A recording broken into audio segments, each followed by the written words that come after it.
Hi friends, welcome to mini சமையல். நம்ம channel சார்பாக நம்ம சேனல் வியூவர்ஸ் அண்ட் சப்ஸ்கிரைபர்ஸ் அனைவருக்குமே அட்வான்ஸ் ஹாப்பி தீபாவளி. பெரியவங்களும் சரி, குழந்தைங்களும் சரி, வெடி வெடிக்கும் போது மட்டும் கொஞ்சம் சேஃபாக பார்த்து வெடிங்க. இன்றைக்கி நம்ம சேனலில் தீபாவளி ஸ்பெஷல் அரிசி பாயாசம் எப்படி பண்ணுறதுன்னு தான் பார்க்க போகிறோம். இதை செய்கிறதுக்கு அதிகமான பொருட்களும் தேவைப்படாது, அதிகமான நேரமும் தேவையில்லை. அதே சமயத்தில் இந்த பாயாசத்தை பொறுத்தளவில் நெய்யும் அதிகமாக தேவைப்படாது. எல்லா பாயாசத்தை விட இந்த அரிசி பாயாசம் சாப்பிட்றதுக்கும் ரொம்ப நல்ல ஒரு டேஸ்ட்டாக இருக்கும். வாங்க இந்த அரிசி பாயாசத்தை எப்படி பண்ணலாங்கிறத வீடியோக்குள்ளே பார்க்கலாம். அதுக்கு ஃபஸ்ட்டு ஸ்டவ்வில் ஒரு பாத்திரத்தை எடுத்து வச்சுக்கோங்க. அதில் அரை ஸ்பூன் அளவுக்கு நெய் சேர்த்துக்கங்க.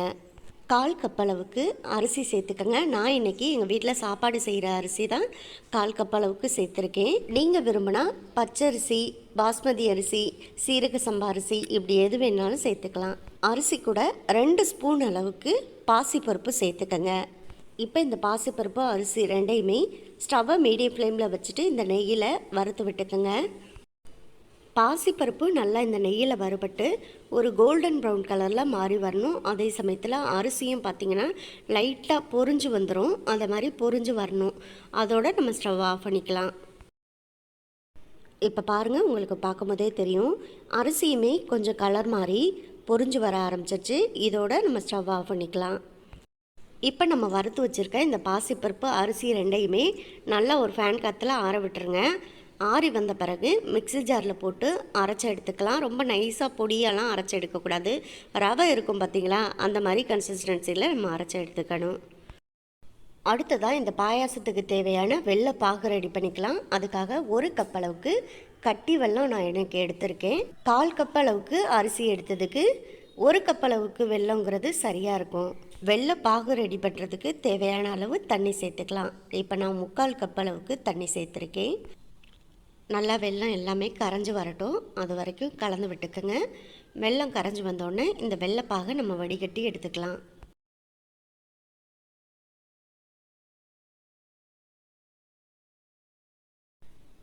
பாருங்கள், இப்போ வெல்லம் எல்லாமே நல்லா முழுசாக கரைஞ்சி வந்துடுச்சு. இப்போ இந்த பாகை தனியாக வடிகட்டி ஒரு பவுலில் மாற்றி எடுத்து வச்சுக்கலாம். எப்போதுமே வெள்ளைப்பாகு செஞ்சோன்னா நம்ம வடிகட்டி தான் எடுத்துக்கணும். அதில் சின்ன சின்ன தூசி, கப்பி இதெல்லாம் இருக்கும். வடிகட்டி எடுக்கும்போது தான் நமக்கு சுத்தமான வெள்ளைப்பாகு கிடைக்கும். பாருங்கள், உங்களுக்கு பார்க்கும்போதே தெரியும், இந்த வடிகட்டியில் எவ்வளோ தூசி இருக்குதுன்னு பாருங்கள். அதனால தான் வடிகட்டி எடுத்துக்கிறோம். இப்போ இந்த வெள்ளைப்பாகை தனியாக எடுத்து வச்சிடலாம்.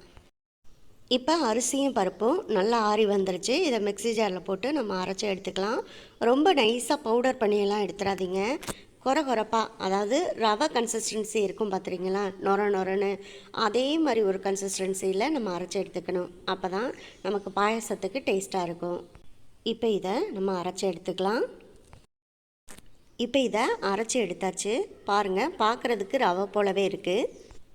இப்போ நான் உங்களுக்கு ஸ்பூனில் எடுத்து காமிக்கிறேன் பாருங்கள்.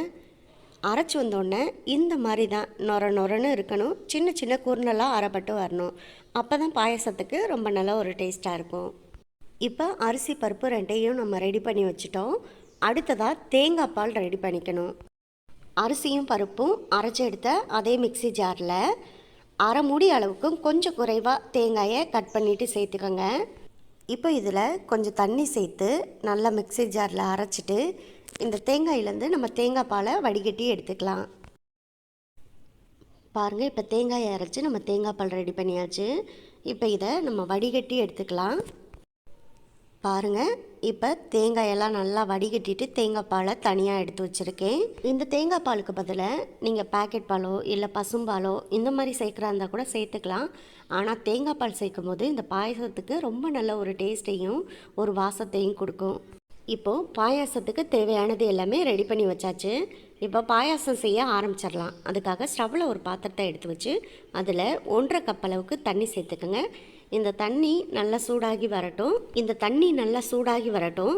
அதுக்கப்புறமா நம்ம அரைச்சி வச்சுருக்க அரிசி பருப்பை சேர்த்து நல்லா இதில் வேக வச்சுக்கலாம். பாருங்கள், இப்போ தண்ணி வந்து நல்லா சூடாகி வந்துருச்சு. ரொம்ப கொதிக்க விட்டுறக்கூடாது. இந்த மாதிரி குட்டி குட்டி பபிள்ஸ் வரும்போதே நம்ம வந்து ஒரு பிஞ்ச் அளவுக்கு உப்பு சேர்த்துக்கணும். சேர்த்து நல்லா இந்த தண்ணியில் கலந்து விட்டுருங்க.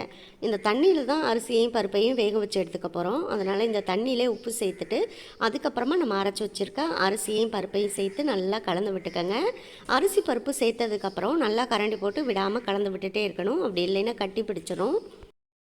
ஒரு 7லேருந்து 8 நிமிஷத்துக்குள்ளே பார்த்தீங்கன்னா இந்த அரிசி பருப்பு ரெண்டுமே நல்லா வெந்து வந்துடும். அதே சமயத்தில் நல்லா கெட்டியாகி வர ஆரம்பிச்சிடும். இந்த தண்ணி எல்லாத்தையுமே அரிசியும் பருப்பும் நல்லா உறிஞ்சி வெந்து வந்துடும். பாருங்கள், அரிசி பருப்பு ரெண்டுமே நல்லா வெந்து வந்துருச்சு. வெந்து வந்தோடனே எந்த அளவுக்கு கெட்டியாக வந்திருக்குன்னு பாருங்கள். அரிசி பருப்பு நல்லா வெந்து வந்துருச்சுன்னா அந்த தண்ணி எல்லாத்தையுமே நல்லா உறிஞ்சிடும். இப்போ இதில் நம்ம வடிகட்டி எடுத்து வச்சுருக்க வெள்ளைப்பாகு சேர்த்துக்கங்க. வெள்ளைப்பாகு சேர்க்கும்போது கரண்டி போட்டு நல்லா கலந்து விட்டுக்கங்க.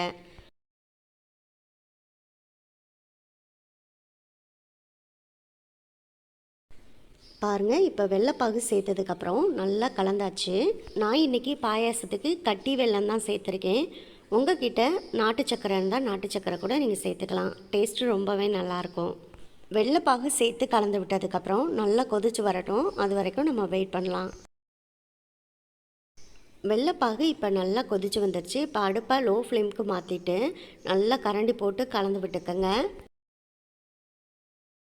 இப்போது இதில் நம்ம அரைச்சி வடிகட்டி எடுத்து வச்சுருக்கேன் தேங்காய் பாலை சேர்த்து நல்லா ஒரு முறை கலந்து விட்டுக்கோங்க. பாயாசம்னாலே எந்த ஒரு பாயாசம் செஞ்சோம்னாலுமே நம்ம பசும்பால் பாக்கெட் பால் இதெல்லாம் சேர்த்து செய்கிறத விட தேங்காய் பால் சேர்த்து செய்யும்போது தான் அதோட டேஸ்ட்டும் அந்த பாயாசத்தோட வாசமும் சாப்பிட்றதுக்கே ரொம்ப நல்லாயிருக்கும். இப்போது இதில் வாசனைக்காக ஒரு அரை ஸ்பூன் அளவுக்கு ஏலக்காய் பவுடர் சேர்த்து நல்லா ஒரு முறை கலந்து விட்டுக்கோங்க. இப்போ இது நல்லா கொதிச்சு வரட்டும். அது வரைக்கும் நம்ம வெயிட் பண்ணலாம்.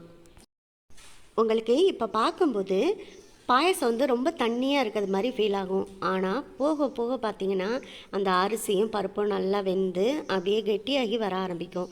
அப்போ தான் அந்த பாயசத்தோட கன்சிஸ்டன்சியுமே சூப்பராக இருக்கும். இது நல்லா கொதித்து வரட்டும். அது வரைக்கும் நம்ம ஒரு 2-3 நிமிஷம் வெயிட் பண்ணலாம். இப்போ ஃபைனலாக பாயாசம் நல்லா கொதிச்சு வந்துருச்சு. இப்போ இதை அப்படியே லோ ஃப்ளேமுக்கு மாற்றிக்கோங்க. இப்போ முந்திரி பருப்பு உலர் திராட்சை ரெண்டையும் நம்ம நெய்யில் வறுத்தெடுத்து சேர்த்துக்கலாம். அதுக்கு ஸ்டவ்வில் ஒரு பாத்திரத்தை எடுத்து வச்சுக்கோங்க. அதில் 1.5 ஸ்பூன் அளவுக்கு நெய் சேர்த்துக்கோங்க. இப்போ இந்த நெய்யில் ஒரு 15லேருந்து 20 முந்திரி பருப்பு சேர்த்துக்கலாம். இந்த முந்திரி பருப்பை நல்லா இந்த நெய்யில் ஒரு பொன்னிறமாக வறுத்தெடுத்துக்கலாம். பாருங்கள், இப்போ முந்திரி பருப்புமே பார்த்திங்கன்னா லைட்டாக ஒரு கோல்டன் கலரில் செவந்து வந்துடுச்சு. இப்போ இது கூடவே உலர் திராட்சையும் சேர்த்து வறுத்துக்கலாம். உலர் திராட்சையும் நான் ஒரு 15லேருந்து 20 உலர் திராட்சை சேர்த்துருக்கேன். நல்லா இது எல்லாமே பலூன் மாதிரி உப்பி வரட்டும். அது வரைக்கும் நம்ம நெய்யில் வறுத்துக்கலாம். இப்போ உலர் திராட்சையுமே பார்த்திங்கன்னா நல்லா பலூன் மாதிரி உப்பி வந்துடுச்சு. இந்த முந்திரி பருப்பு உலர் திராட்சை ரெண்டத்தையுமே நம்ம பாயசத்தில் சேர்த்துடலாம். பாருங்கள், இப்போ நம்ம பாயசத்தை லோ ஃப்ளேமில் வச்சுருந்தோம். அதனால் லைட்டாக கொதிச்சிட்ருக்கு. அதில் நம்ம இப்போ நெய்யில் வறுத்த முந்திரி பருப்பு உலர் திராட்சை ரெண்டையும் சேர்த்து நல்லா ஒரு முறை கலந்து விட்டுக்கலாம். அவ்வளோதான், நல்ல பர்ஃபெக்டான டேஸ்டான அரிசி பாயாசம் நம்ம ரெடி பண்ணியாச்சு. இதோடு நம்ம ஸ்டவ் ஆஃப் பண்ணிடலாம். பாருங்கள், ரொம்ப நல்ல ஒரு டேஸ்டான அரிசி பாயாசம் நம்ம ரெடி பண்ணியாச்சு. ஃபஸ்ட்டு பார்க்கும்போது உங்களுக்கு பாயாசம் ரொம்ப தண்ணியாக தெரிஞ்சிருக்கும். இப்போ பாருங்கள் எவ்வளோ கெட்டியாகி வந்துருச்சு. இந்த தீபாவளிக்கு கண்டிப்பாக நீங்களும் இதே போல் செஞ்சு பாருங்கள். செஞ்சு பார்த்துட்டு எப்படி வந்துச்சுங்கிறத கமெண்ட் பாக்ஸில் சொல்லுங்கள். இந்த வீடியோ உங்களுக்கு பிடிச்சிருந்தா இந்த வீடியோவை லைக் பண்ணி நம்ம சேனலை மறந்துடாமல் சப்ஸ்கிரைப் பண்ணிக்கோங்க. இதே போல் அடுத்தடுத்து நல்ல நல்ல வீடியோவில் சந்திப்போம். ஓகே, பாய்.